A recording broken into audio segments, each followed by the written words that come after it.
Hello guys, আজকে আমি দেখো কি বানাতে চলেছি। আলু কবলি বা চটপটি তোমরা বলো। তো কার কার জিভে জল চলে এসছে জানিও। আমি দেখো সমস্ত কিছু এরকম গুঁড়ি গুঁড়ি করে কেটে নিয়েছি। এবার আমি একটা মিক্সিং বোল নিয়ে নেব। আমি এরকম একটা মিক্সিং বোল নিয়ে নিয়েছি। এবার আমি সমস্ত উপকরণগুলো দিয়ে দিচ্ছি।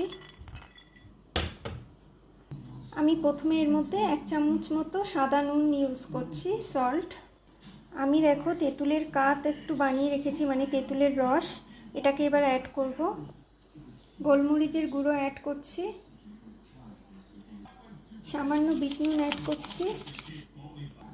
যেহেতু তেঁতুল আছে, সামান্য চাট মশলা টেস্টের জন্য অ্যাড করছি। শুকনো লঙ্কা, জিরে, ধনে রোস্ট করে আমি একটা মশলা করে রেখেছি, সেই মশলাটা অ্যাড করলাম। এবার সমস্ত ইনগ্রেডিয়েন্টসগুলোকে আমি ভালো করে মিশিয়ে নেব।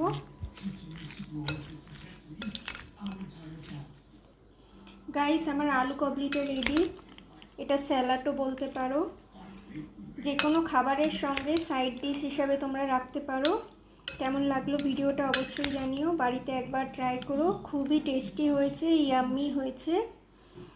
আর ভালো লাগলে একটা লাইক, কমেন্ট, শেয়ার করে দিও। Thank you for watching guys.